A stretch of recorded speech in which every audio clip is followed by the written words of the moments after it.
గురుర్బ్రహ్మ గురుర్విష్ణుః గురుర్దేవో మహేశ్వరః గురుః సాక్షాత్ పరబ్రహ్మ తస్మై శ్రీ గురవే నమః. నన్ను ఇన్స్టాగ్రామ్, ఫేస్బుక్, టెలిగ్రామ్ లో ఫాలో అవ్వదలుచుకున్న వాళ్ళు క్రింది డిస్క్రిప్షన్ లో లింక్స్ ను ఉపయోగించి ఫాలో అవ్వగలరు. మీరు గనక నా ఛానల్ ని ఇంతవరకు సబ్స్క్రైబ్ చేసుకోకపోతే వెంటనే సబ్స్క్రైబ్ చేసుకోండి. బెల్ ఐకాన్ ని ప్రెస్ చేసి అందులోని ఆల్ ఆప్షన్ ఎంచుకోండి. నా ఫ్యూచర్ వీడియో నోటిఫికేషన్స్ మీరు అందుకుంటారు. మీరు గనక నా ఛానల్ సపోర్ట్ చేయాలనుకుంటే కింద డిస్క్రిప్షన్ లో లింక్స్ ఇచ్చాను, వాటిని ఉపయోగించి మీ సపోర్ట్ని తెలియజేయండి.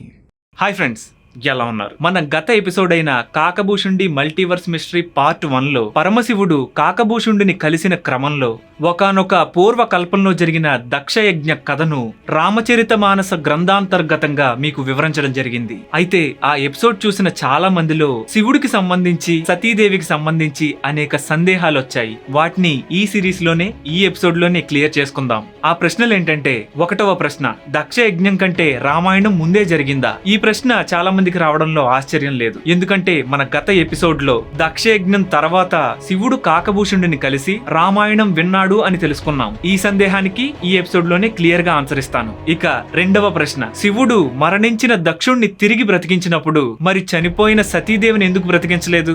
అలా ఎందుకు చేయలేదు? ఇక 3వ ప్రశ్న, అసలు సతీదేవి భస్మం అయితే శివుడు తన భుజం మీద సతీదేవిని ఎలా వేసుకోగలిగాడు? ఎలా రుద్రతాండవం చేయగలిగాడు? విష్ణువు ఆ సతీదేవి దేహాన్ని ఎలా ముక్కలు చేయగలిగాడు?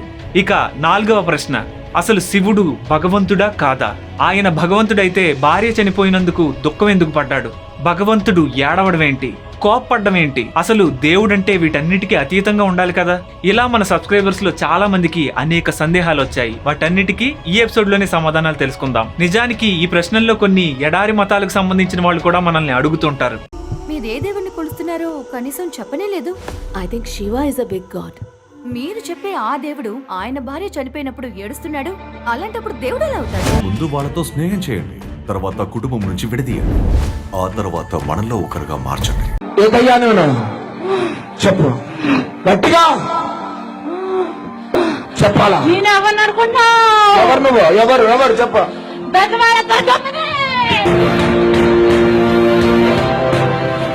ఇలాంటివి ప్రశ్నించి వాళ్ళ మత మార్పిడి పన్నాగంలో భాగంగా మన దేవుళ్ళ మీద మనకే అనుమానం కలిగేలా చేస్తుంటారు. వారి ముగ్గులోకి దించుకుంటూ ఉంటారు. సో ఈ ప్రశ్నలన్నిటికీ సరైన సత్ప్రామాణికమైన సమాధానాలు తెలుసుకోవడం ప్రతి హిందువుగా మన కర్తవ్యం. మరి వీటన్నిటికీ సమాధానం తెలుసుకోవాలంటే మన ఛానల్లోకి ఎంటర్ అయిపోవాలి. మరి ఇంకెందుకు ఆలస్యం, let's get in to our channel.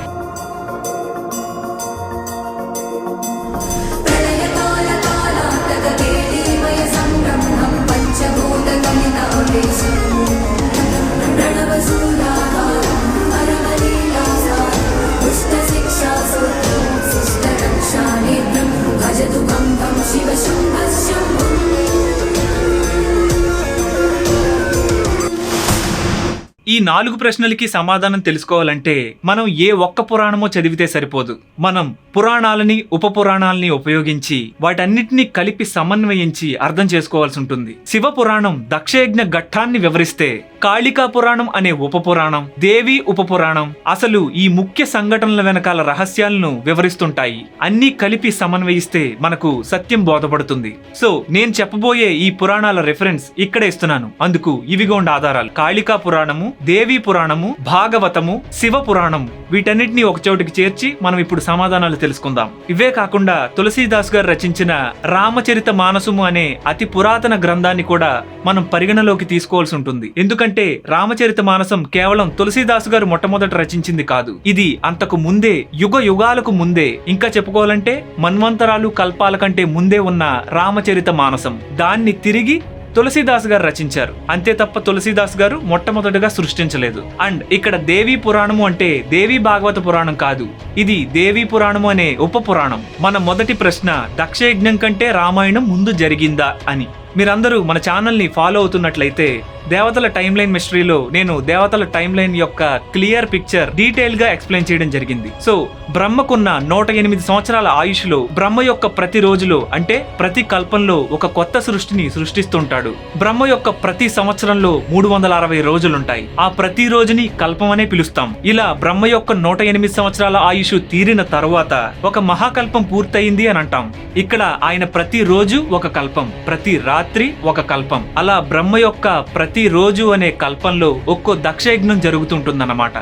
ఆ కల్పంలో కేవలం దక్షయజ్ఞమే కాకుండా శ్రీమద్ రామాయణము, మహాభారతము వంటి అనేక పురాణాలు రిపీట్ అవుతూ ఉంటాయి. అయితే ఈ కల్పానికి మరో కల్పానికి జరిగే పురాణాల్లో కొద్దిపాటి మార్పులు ఉంటుంటాయి. వీటినే కల్పభేదం అని అంటారు. సో ఈ విధంగా ముందు జరిగిన కల్పాల నుండి ట్రావెల్ అయి అనేక రామాయణాలను చూస్తూ కాకభూషుడి ట్రావెల్ అయి తిరిగి వచ్చాడు కాబట్టి, అనేక కల్పాల నుండి టైం ట్రావెల్ చేస్తూ వచ్చాడు కాబట్టి, ఈ కల్పంలో దక్షయజ్ఞం కంటే ముందే కాకభూషుడి మన భూమికి చేరుకున్నాడు కాబట్టి, కాకభూషుడి యొక్క విజన్లో, మెమరీలో అనేక పూర్వ రామాయణాలు అప్పటికే ఉన్నాయి.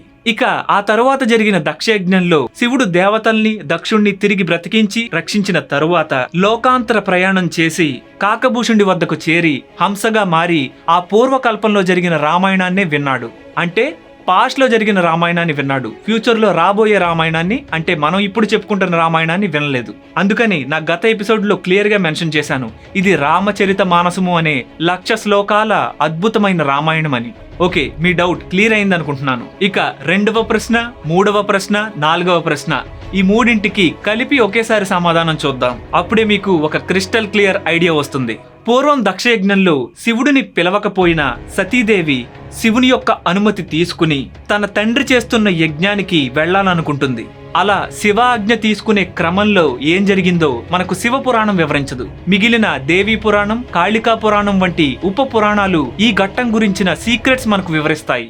దక్షుడు పూర్వం ప్రజా సృష్టి శక్తి కోసం ఆదిశక్తి అయిన ఆ అమ్మవారిని ఉపాసన చేశాడు. ఆదిశక్తి ప్రత్యక్షమై తనకు కూతురిగా వస్తానని వరం అనుగ్రహించింది. దానితో పాటు ప్రజా సృష్టి శక్తిని అనుగ్రహించింది. ఆదిశక్తి దక్షుడికి ఒక గమనిక చేసింది. ఆ దక్షుడితో అమ్మవారు ఇలా పలికింది, దక్ష, నేను ఎప్పుడు ఏ రూపంలో ఉన్నా శివుడి శక్తినే. నేను ఒక రూపాన్ని ధరించి నీకు కుమార్తెగా వచ్చినప్పుడు నన్ను నీవు శివుడికిచ్చి మాత్రమే వివాహం చేయి అని పలికింది. దానికి అంగీకరించిన దక్షుడికి ఆ ఆదిశక్తి సతీదేవిగా కూతురిగా అవతరించింది. దక్షుని కూతురిగా పుట్టింది కాబట్టి దాక్షాయిని అని పిలువబడింది ఆ తల్లి. అలా దక్షుని ఇంట పెరుగుతున్న సతీదేవిపై ఆదిశక్తి అనే భావన పోయి దక్షుడికి కూతురు అనే మమకారం ఏర్పడింది. క్రమంగా నా కూతురే అనే భావన కలిగింది. ఒకప్పుడు ఆ ఆదిశక్తి అనుగ్రహం వలన శక్తులను పొందిన దక్షుడు ఇప్పుడు క్రమంగా నా కూతురు నేను చెప్పిందే చేస్తుంది అనే భావనకు వచ్చాడు.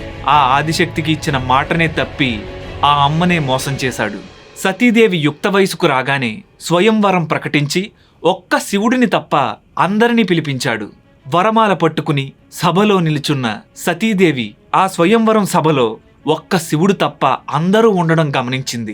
వెంటనే దక్షుడిని ప్రశ్నించింది, నేను నా అవతార స్వీకారం మునిపే నీకు నన్ను శివునితో వివాహం చేయమని చెప్పాను, నా శివుడు ఏడి అని అడిగింది. దానికి దక్షుడు తనకు శివుడు ఇష్టం లేదని, ఆ శివుడు కపాలాలు ధరించి మెడలో పాములు ధరించి ఉంటాడు, తను నాకు అయిష్టుడు అని ప్రకటించాడు. అది విన్న సతీదేవి నమశివాయ అని స్మరించి తన చేతిలో మాలను వదిలేసింది. సర్వవ్యాపకుడైన ఆ పరమేశ్వరుడు ఆ వరమాల క్రింద పడేలోపే ఆ సభలో ఆవిర్భవించి తన మెడలో పడేలా తలను వంచి ఆ మాలను స్వీకరించాడు స్వామి.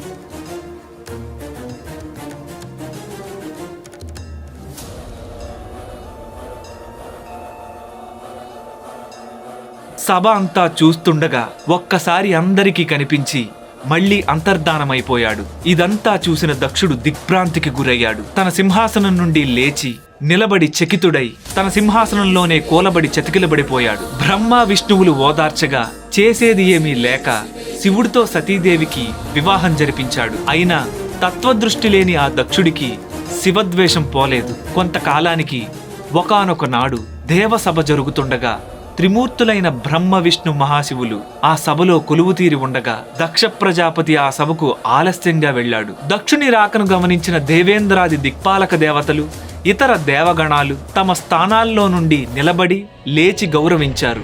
ఒక్క త్రిమూర్తులు పైకి లేవలేదు. దక్షుడు అది గమనించాడు. బ్రహ్మ దక్షుడికి తండ్రి కనుక తను లేవనవసరం లేదు. విష్ణువు బ్రహ్మకే తండ్రి తను కూడా లేవనవసరం లేదు. కానీ ఈ రుద్రుడు నేను పిల్లనిచ్చిన మామగారిని ఇతడు నాపై అగౌరవం చూపిస్తాడా, నేను సభా ప్రవేశం చేస్తే లేచి నన్ను గౌరవించడా అని క్రోధం తెచ్చుకున్నాడు. నిజానికి శివుడు ఎవ్వరినీ అవమానించలేదు, అహంకారంతో లేవకుండానూ లేడు. ఆయన నిజానికి వైరాగ్యంతో చిద్విలాసుడై తన ఆసనం నుండి లేవలేదు. ఆయన లయకారుడు, త్రిమూర్తులలో ఒకరు, దక్షుడి కంటే చాలా పూర్వకాలం నుండి ఉన్నవాడు, సనాతనుడు, ఈ జగత్కర్త.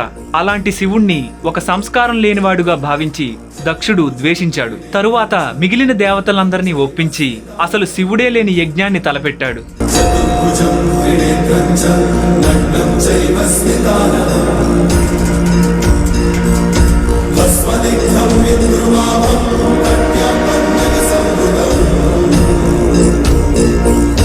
దక్షుడికి తత్వజ్ఞానం శూన్యమైందని ఆ ఆదిశక్తి అయిన సతీదేవి అమ్మవారు గ్రహించారు. శివ పురాణంలోను, కాళికా పురాణంలోను మరియు దేవీ పురాణాన్ని పరిశీలించి చూస్తే దేవీ పురాణంలో మనకు ఇక్కడ ఒక విచిత్రమైన లీల కనిపిస్తుంది. సతీదేవి కావాలని తన తండ్రి చేస్తున్న దక్షయజ్ఞానికి వెళదామని శివుణ్ణి కోరింది. ఆ వివరాలు ఇక్కడ చూద్దాం. దానికి శివుడు అమ్మవారితో అక్షరాల ఇలా అన్నాడు. చాలా జాగ్రత్తగా ఈశ్వర భగవానుని మాటలు వినండి. శివుడు పలుకుతున్నాడు, దేవి, నీ తండ్రియగు దక్షుడు నాకు విశేషంగా ద్రోహి అయ్యాడు. జ్ఞాన శూన్యులు, మూర్ఖులు అయిన దేవతలు, ఋషులు, అభిమానులు నీ తండ్రి యజ్ఞానికి వెళ్లారు. పిలవకనే ఇతరుల గృహములకు వెళ్లువారు అవమానాల పాలయ్యెదరు. ఆ అవమానం మృత్యువు కంటే కూడా బాధాకరమైనది. కనుక ఓ ప్రియురాలా, నీవు నేను దక్షుని యజ్ఞానికి వెళ్లరాదు. ఎందుకనగా మనం ఆ యజ్ఞానికి ఆహ్వానింపబడలేదు. ఓ దాక్షాయిణి, నేను సత్యమును చెప్పుచున్నాను అని శివభగవానుడు అన్నారు. దానికి సతీదేవి, ఓ శంభుదేవ, మీరు సమస్త లోకాలకు ఈశ్వరుడు. దుష్టుడగు నా తండ్రి ఇప్పుడు మిమ్మల్ని ఆహ్వానించలేదు. ప్రభు, ఆ దురాత్ముని అభిప్రాయమేమిటో తెలుసుకొన కోరుతున్నాను. అక్కడ చేరి ఉన్న దుష్టులకు సకల దేవతలు, ఋషులు యొక్క మనోభావములు కూడా నేను తెలుసుకోవాలనుకుంటున్నాను అని అమ్మవారు ఆగ్రహించారు. వెంటనే కాళికా రూపం ధరించారు. ఆ భీతిగొలిపే రూపాన్ని చూసిన శివుడు పక్కకి మరలడంతో మరో రూపంలో శివుని ఎదుట ప్రత్యక్షమైంది ఆ తల్లి. ఆ శివుడు దశ దిశలా మరిలే ప్రయత్నం చేసినా ఆ 10 దిక్కులలో 10 అవతారాలతో ఆ ఆదిశక్తి దర్శనమిచ్చింది. తన ఎదుట లలితా త్రిపుర సుందరీ దేవి రూపంతో నిలుచుని నమస్కరించింది. పరమశివుడు నేత్రములు మూసుకుని తన స్వాత్మ శక్తితో కళ్ళు తెరిచి, వీరందరూ ఎవరు, నీవెవరు అని ప్రశ్నించాడు. ఆ అమ్మను ప్రశ్నించగా, స్వామి, నేనెవరని అడుగుతున్నావా? ఏమిటి ఈ ప్రశ్న? నేను నీ శక్తినే అని సుందరమైన రూపంలో బదులు ఇచ్చి ఇలా చెప్పింది. నీవు నన్ను నేను ఆ దక్షుని కూతురు కావున దాక్షాయిణి అని పిలవడంతో నీకు నాకు గల అనుబంధం మరొక్కసారి తెలియజేయడం కోసం ఈ సతీ రూపం విడిచిపెట్టి నీ ముందు ఈ 10 రూపాల్లో నిలుచున్నాను. మన లీలలన్నీ లోక కళ్యాణములే కదా స్వామి. నా ఈ 10 రూపాల పరమార్థం నీకు తెలుసు స్వామి. ఫ్రెండ్స్, దేవతలు అలిగినట్లు, కోపగించినట్లు, ఆగ్రహించినట్లు, బాధపడినట్లు, భయపడినట్లు పైకి కనబడినా అవి అన్నీ వారి లీలలు అని మనం గ్రహించాలి. ఎందుకంటే మన మనుష్యులు పరిస్థితులకు లొంగిపోయి కర్మ చేస్తూ ఉంటాం. కానీ దేవతలు కర్మలకు అతీతులై లీల చేస్తూ ఉంటారు. గుర్తుపెట్టుకోండి, జీవులు చేసేది కర్మ క్రిందికి వస్తుంది, దేవతలు చేసేది లీల క్రిందికి వస్తుంది. ఈ విధంగా అమ్మవారు పలికి తన 10 రూపాల పేర్లు ఇలా చెప్పారు. స్వామి, నీకు మొదట కనబడిన నా రూపం కాళి, ఆ తరువాత కనబడింది తార. మీతో మాట్లాడుతున్న నేను లలితా త్రిపుర సుందరీదేవిని. ఇక 4వది చిన్నమస్త.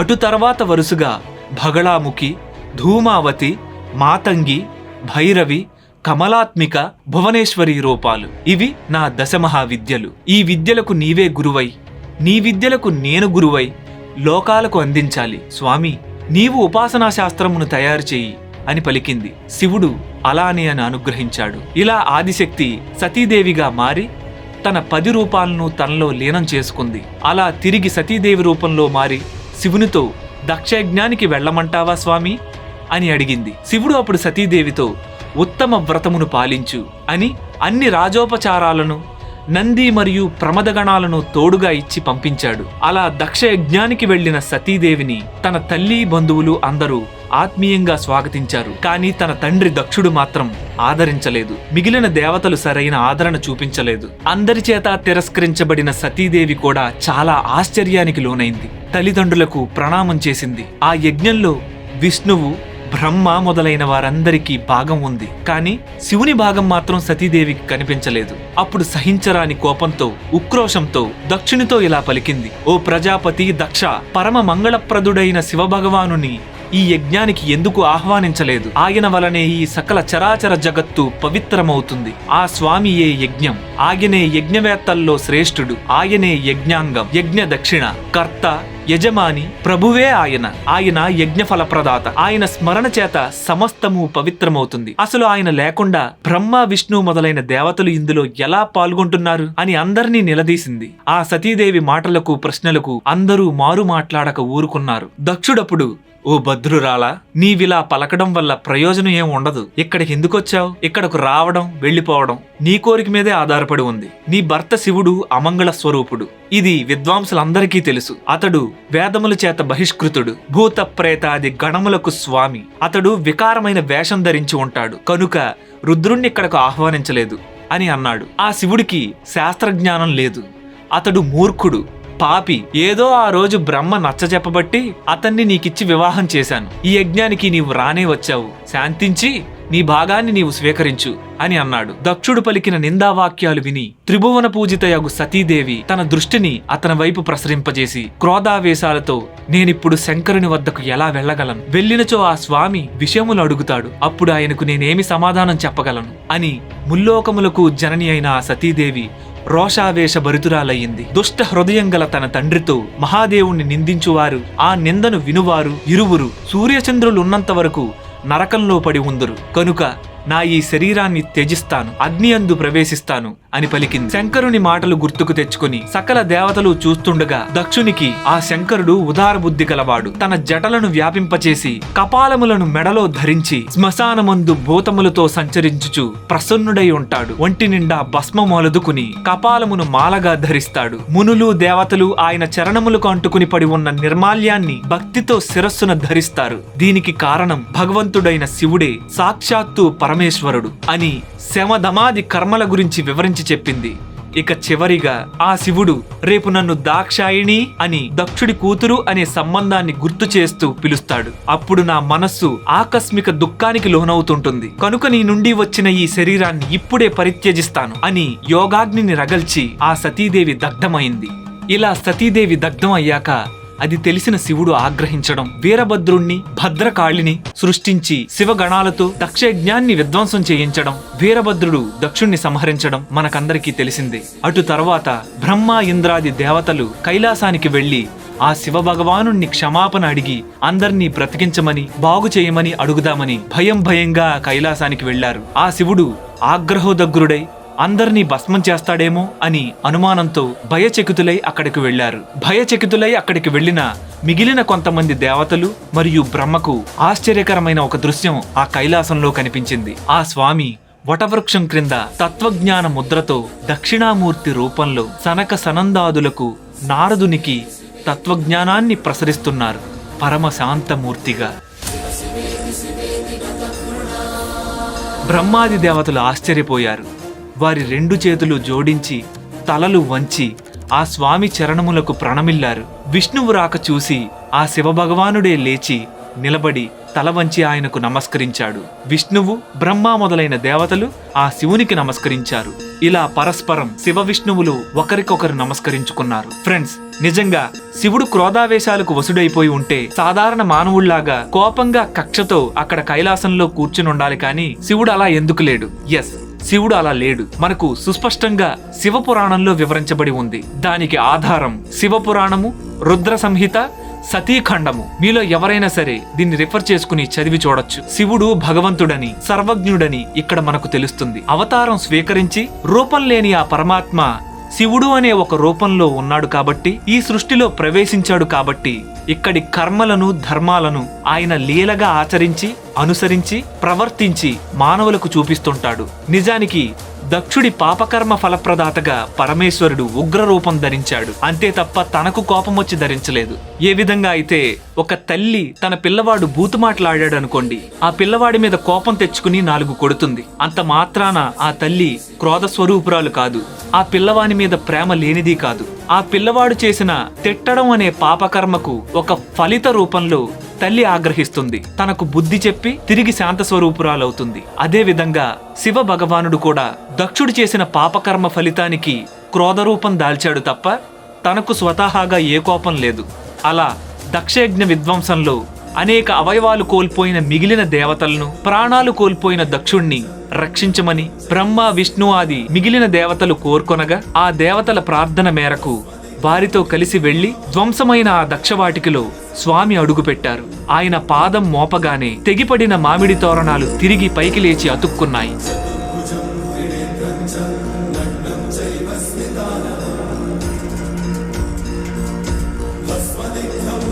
శివ స్పర్శ చేత ఆ అమంగళ వాతావరణమంతా ఎంతో మంగళకరంగా మారిపోయింది. ఫ్రెండ్స్, మన రెండవ ప్రశ్నకు ఒక క్లియర్ ఆధారమైన వివరణ శివ పురాణంలో మనకు లభించింది. శివుడు దక్షుడికి మేక శిరస్సు పెట్టి తిరిగి బ్రతికించాడు, కానీ సతీదేవిని తిరిగి బ్రతికించలేదు. దానికి కారణం సతీదేవి ఇక ముందు దక్షుని కూతురిగా ఉండదలుచుకోలేదు. సతీదేవికి అది ఎంత మాత్రం ఇష్టం లేదు. అంటే సతీదేవికి దక్షుడి కూతురు అనే గుర్తింపు ఎంత మాత్రం ఇష్టం లేదు. భవిష్యత్తు తెలిసిన పరమాత్మ అయిన ఆ శివుడు ఆదిశక్తి రాబోయే కాలంలో పార్వతీదేవిగా జన్మిస్తుందని ముందుగానే తెలుసుకుని ఆ శరీరాన్ని ఇంకా బ్రతికించలేదు. ఆమె నిర్ణయానికి ధర్మపరంగా విలువనిచ్చాడు. ఇక కాళికా పురాణం, దేవీ పురాణంలోని ఆధారాల ప్రకారం ఆదిశక్తి శివుని వద్ద నుండి వెళ్లే ముందే ఒక ఛాయా సతీదేవిని సృష్టించి ఆ ఆదిశక్తి అంతర్ధానమైందని మనకు తెలుస్తుంది. ఇక మూడవ ప్రశ్నకు సమాధానం, అసలు సతీదేవి భస్మమైతే శివుడు ఎలా తన భుజాలపై ధరించాడు, దాన్ని విష్ణువు ఎలా ఖండించాడు? దీనికి పూర్తి వివరణ ఇప్పుడు ఒకసారి చూద్దాం. శివుడు ఆ ప్రాంగణంలో విగత జీవులై అంగములు కోల్పోయి పడి ఉన్న దేవ, గంధర్వ, యక్ష, రాక్షసులను చూశాడు. చని పడిపోయి ఉన్న ఋషులను చూశాడు. అప్పుడు శివుడు వీరభద్రుని పిలిచి చిరుమందహాసంతో, ఓ మహాబాహు వీరభద్ర, కొద్దిసేపటిలోనే నీవు ఈ దేవతల్ని, ఋషుల్ని మొదలైన వారికి దండన విధించావు. ఇటువంటి ద్రోహంతో కూడిన యజ్ఞాన్ని ఏర్పాటు చేసిన దక్షునికి తగిన ఫలం లభించింది. నీవతని శరీరాన్ని ఇక్కడికి వెంటనే తీసుకునిరా అని పలికాడు. వీరభద్రుడు ఆ భగవానుడి ఆదేశానుసారం దక్షుని యొక్క మొండాన్ని తీసుకుని వచ్చాడు. అంతకు మునిపే ఆ దక్షుడి శిరస్సు మొండం నుండి వేరు చేసి అగ్నికుండంలో భస్మం చేయబడింది అన్న వీరభద్రుడి మాటలకు శంకరుడు చనిపోయిన దేవతలను, తెగిపడి ఉన్న వారి అవయవాలు కోల్పోయిన దేవతలను, భృగు మహర్షిని, ఇతర శివ వ్యతిరేక ప్రవర్తన కలిగి ప్రాణాలు కోల్పోయిన మహర్షులను, యక్ష, రాక్షస గణాలకు తిరిగి జీవం పోసి బ్రతికించాడు.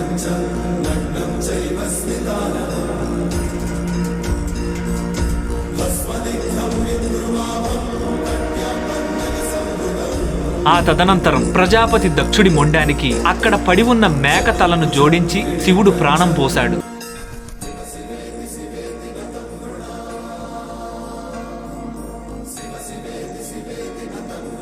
తిరిగి ఆ దక్షుడు నిద్ర నుండి మేల్కొన్న వాడిలా పైకి లేచి లజ్జతో శివుడికి ప్రేమపూర్వకంగా నమస్కరించాడు. తన కూతురు సతీదేవి కోసం విలపించాడు. మహాదేవుని ద్వేషించడం వల్ల అతని హృదయం మలినమైంది. ఇప్పుడు ఆయన దర్శనం చేత, తన భక్తి చేత నిర్మలుడయ్యాడు. ఫ్రెండ్స్, తిరిగి ప్రాణాలు ప్రసాదించగలవాడు, సకల చరాచర జీవరాశులకు ప్రాణప్రదాత, బ్రహ్మ విష్ణు శివరూపాలు తానే అయి ధరించి ఉన్న పరమాత్మ అయిన శంకరుడికే ప్రాణం తీసినా, బుద్ధి చెప్పినా, తిరిగి ఆ జీవం పోసినా, ఏం చేసినా మనందరి మీద హక్కు ఉంటుంది.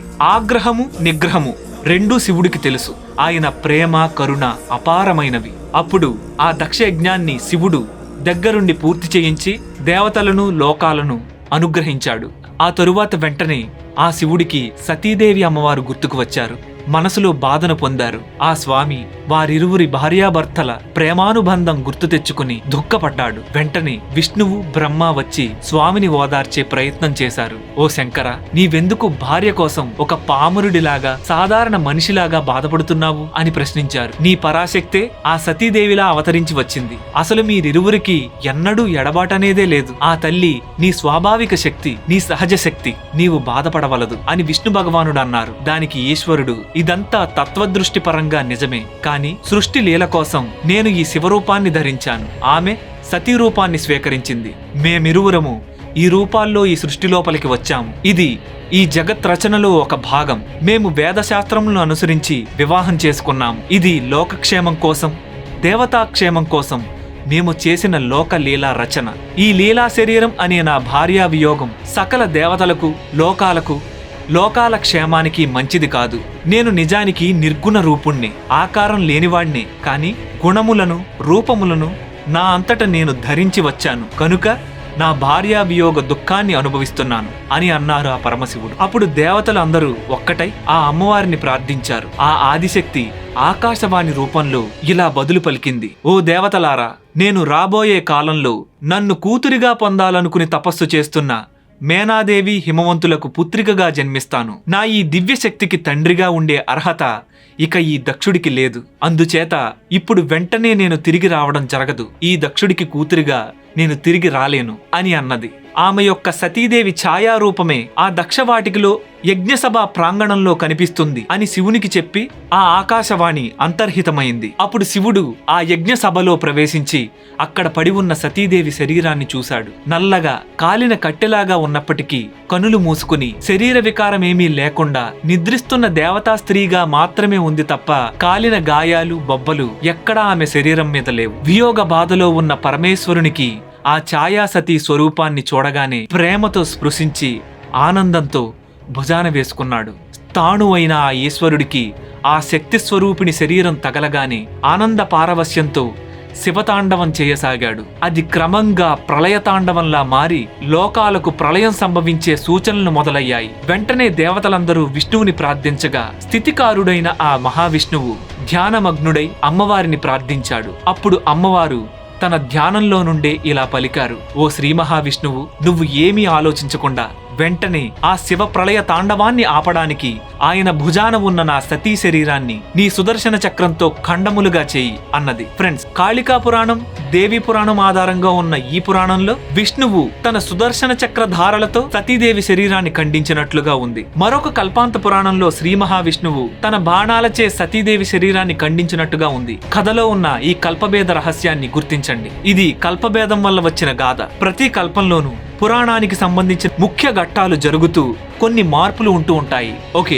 అలా విష్ణువు శివుడి నాట్యాల లయలో భాగంగా తన కాలుని నేలకు తాకించి శబ్దం చేస్తూ నాట్యం చేస్తున్న సమయంలో ఆ కాలి శబ్దంలో కలిసిపోయే విధంగా సుదర్శన చక్ర ప్రయోగం చేసి సతీదేవి శరీరాన్ని ఖండించాడు. అలా పూర్తి శరీరాన్ని అనేక ఖండాలుగా చేసి సతీదేవి శరీరాన్ని శివుని భుజాల మీద లేకుండా చేశాడు. కాసేపటికి శివుడు తాండవం నుండి విముఖుడై భుజాలపై సతీదేవి శరీరం లేకపోవడం గమనించి ఎవరు ఈ పని చేసింది అని ప్రశ్నించాడు. నారదుడు దానికి ఆ శ్రీమన్నారాయణుడే లోక కళ్యాణం కోసం ఈ విధంగా చేశాడు అని బదులిచ్చాడు. ఆ శివుడు ఒక్కసారి దుఃఖించి ఎంత లోకక్షేమం కోసమైనా నా సతీదేవి దేహాన్ని కాసేపు మోసే అవకాశం కూడా లేకుండా నాలో మరింత దుఃఖానికి కారణమయ్యాడు. ఆ విష్ణువుకి భార్యా వియోగం అంటే ఏంటో తెలియదు. ఆ నారాయణుడికి కూడా భార్యా వియోగం కలుగుగాక అని శపించాడు. వెంటనే నారాయణుడు దేవతలతో కూడి శివుని సమక్షానికి చేరి నవ్వుతూ నమస్కరించాడు. ఆసీనుడయ్యాడు. మన్నించమని శివుణ్ణి అడిగాడు. దానికి ఆ స్వామి, ఓ శ్రీ మహావిష్ణువు, నువ్వు కూడా నన్ను క్షమించు. దుఃఖోద్రేకంలో నిన్ను నేను శపించాను. నువ్వు నా హృదయానివి, నాకు అత్యంత ప్రియమైన వాడివి అన్నాడు. నారాయణుడు దానికి ఆనందిస్తూ, హే శంకర, బాధపడవలసిన పని లేదు. నీ శాపం నా రాబోవు రామావతారంలో ఉపయోగపడుతుంది అని అన్నాడు. దయాసాగరుడు అయిన ఆ శివుడు, నువ్వు నా శాపాన్ని ఎంత స్వీకరించినా నీ పట్ల నాకు బాధగానే ఉందయ్యా. ఈ సతీవియోగ దుఃఖం నా ప్రాణానికి ప్రాణమైన నువ్వు అనుభవించడం నేను సహించలేను. నీ రామావతార సమయంలో నేను స్వయంగా హనుమంతుడిగా అవతరించి నిన్ను నీ భార్యను కలుపుతాను అని వరం ఇచ్చాడు. ఫ్రెండ్స్, నేను శ్రీమద్ రామాయణాన్ని, పరాశర సంహిత గ్రంథాలను రీసెర్చ్ చేసి ఆ ఆంజనేయ స్వామి వారి అనుగ్రహం వల్ల ఒక పెయింటింగ్ ని చిత్రించాను. ఆ పెయింటింగ్ ను అమెజాన్ లో సేల్ చేస్తున్నాను. దీనిలో జనరేట్ అయిన ధనంలో కొంత భాగం మన పురాణాల విజువలైజేషన్ ప్రాజెక్ట్ కి ఉపయోగపడుతుంది. ఈ క్రింది డిస్క్రిప్షన్ లో అమెజాన్ లింక్ ఇచ్చాను. బట్ ఫ్రెండ్స్, కొంతమంది డూప్లికేట్ సెల్లర్స్, హైజాకర్స్ మన పెయింటింగ్ కి నకిలీలు తయారు చేసి మన పేజ్ లోనే మ్యాప్ అయి వాటిని విక్రయిస్తున్నారు. అందుకే మీరు ఒరిజినల్ పెయింటింగ్ ని కొనాలనుకుంటే ఖచ్చితంగా మీరు నాకు చేయవలసిన సాయం అల్లా ఒకటి ఉంది. అదే అమెజాన్ లో మన ఫోటో ఫ్రేమ్ ని ఆర్డర్ పెడుతున్నప్పుడు యాడ్ టు కార్ట్ చేస్తారు కదా, అలా యాడ్ టు కార్ట్ కొట్టేటప్పుడు ఖచ్చితంగా మన సెల్లర్ నేమ్ కాస్మిక్ కార్ట్స్ అని గాని జానిక్రామ్ కాస్మిక్ ట్యూబ్ ఛానల్ అని గాని ఇక్కడ చూపిస్తున్న విధంగా ఉండేలా చూసుకోండి. వేరే సెల్లర్స్ నుంచి డూప్లికేట్ ఫోటో ఫ్రేమ్స్ ని కొనకండి. ఒక్కోసారి ఈ డూప్లికేట్ సెల్లర్స్ వాళ్ళ పేరే ముందొచ్చేటట్టుగా చేస్తున్నారు. యాడ్ టు కార్ట్ కొట్టేటప్పుడు జాగ్రత్తగా సెల్లర్ నేమ్ ని చూసి కొనండి. మన సెల్లర్ నేమ్ పైన కనిపించకపోతే ఒక్కోసారి ఇక్కడ ఉంటుంది. ఈ విధంగా అదర్ సెల్లర్స్ లిస్ట్ లో కాస్మిక్ కార్డ్స్ అని గానీ, జానికిరామ్ కాస్మిక్ ట్యూబ్ ఛానల్ అని గానీ మన బ్రాండ్ నేమ్ కనిపిస్తుంది. నేను ఎప్పటికప్పుడు కాపీరైట్ నోటీస్ పంపించి ఈ డూప్లికేట్ సెల్లర్స్ ని తొలగిస్తూ ఉన్నాను. ఇంకా కొన్ని నెలల్లో దీనికి శాశ్వత పరిష్కారాన్ని కూడా చూస్తున్నాను. అప్పటి వరకు మీరు మీ సహాయ సహకారాలని నాకు అందించవలసిందిగా ప్రార్థిస్తున్నాను. మరింకెందుకు ఆలస్యం, వెంటనే హనుమాన్ ఫోటో ఫ్రేమ్ ని ఆర్డర్ చేసుకోండి. ఫ్రెండ్స్, ఇక్కడితో మన 3 ప్రశ్నలకు క్లియర్ ఆన్సర్లు ఇచ్చాను. ఇక 4వ ప్రశ్న, శివుడు సాక్షాత్తు పరమాత్మ స్వరూపం. ఈ భౌతిక ప్రపంచంలోని జీవులైన ఋషుల, దేవతల, ప్రజాపతుల, రాజుల, మనుషుల కంటికి ఆ కాలంలో కనబడేలాగా ఒక శరీరాన్ని తీసుకుని ఆ శివుడు సంచరించాడు. కాబట్టి జీవితంలో ఏ ఏ సందర్భాల్లో ఎలా ప్రతిస్పందించాలో అలా స్పందించి ప్రపంచానికి ఒక ధర్మాన్ని పాలన చేయడం అంటే ఏంటో చూపించాడు. అంతే తప్ప తాను ఈ బాధలకు అతీతుడు కాకపోవడం చేత కాదు. ఆ నిరాకారుడైన పరమాత్మ శివుడిగా దిగి వచ్చాడు. కాబట్టి భార్య దూరమైతే కనీసం దుఃఖపడటం ఆ భర్త ధర్మం అని మనకు చాటి చెప్పాడు.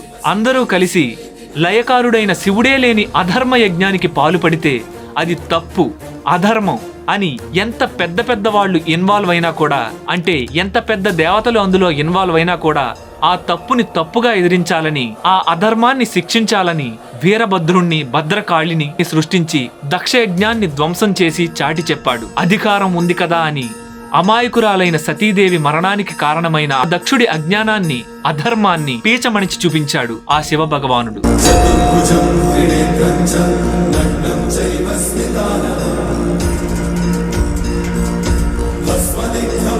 శివుడైతే అన్నింటికీ అతీతంగా ఉండాలి కదా అనుకోవడం కాదు. ఆ భగవానుడు అన్నిటికీ సదా అతీతంగా ఉంటూనే కేవలం ధర్మపరంగా ఒక మనిషి తన కర్తవ్యాన్ని ఎలా పూర్తి చేయాలో, క్రోధాది గుణాలకు వశమైపోకుండా ఎలా కంట్రోల్లో ఉండాలో ఈ దక్షయజ్ఞ ఘట్టంలో మనకు చాటి చెప్పాడు. దక్షయజ్ఞ ఘట్టం పూర్తి కాగానే శాంతరూపుడై అందరినీ తిరిగి బాగుచేసి, అవయవాలు పోయిన వారికి తిరిగి అవయవాల్ని ప్రసాదించి, అంటే చేతులు పోయిన వారికి చేతుల్ని, కాళ్ళు, కళ్ళు, పళ్ళు పోయిన వారికి ఇలా ఆయా అవయవాల్ని తిరిగి ప్రసాదించి దక్షుణ్ణి తిరిగి బ్రతికించి వారందరికీ ప్రాణభిక్ష ఎవరు పెట్టగలరు? ప్రాణం పెట్టేవాడికే తప్పు చేస్తే కొట్టే హక్కు ఉంటుంది.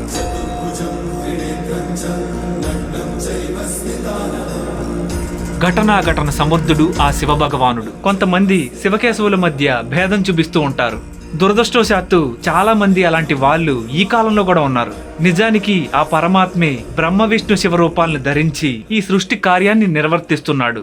ఇక శివ విష్ణువుల మధ్య భేదాన్ని చూడకూడదు, అలా చూసిన వారు ఘోర నరకాల పాలవుతారని మనకు అనేక పురాణాలు వివరిస్తున్నాయి. మన హిందువులకు వేదవ్యాసుడు రచించిన పురాణాలే ప్రామాణికం. ఎందరో మహర్షులు రచించిన ఇతిహాసాలు, పురాణాలే ప్రామాణికం. శివాయ విష్ణు రూపాయ శివ రూపాయ విష్ణవే, శివస్య హృదయం విష్ణో, విష్ణోశ్చ హృదయం శివ. అంటే శివుడి యొక్క రూపం విష్ణువు, విష్ణువు యొక్క రూపం శివుడు. శివుడి యొక్క హృదయంలో విష్ణువు, విష్ణువు యొక్క హృదయంలో శివుడు ఉంటారు అని మనకు వేదం చెబుతుంది. మన హిందువులకు వేదమే పరమ ప్రమాణం. భగవంతుడు ఒక్కడే, కానీ ఆయన రూపాలు అనేకం అని మనం గ్రహించాలి.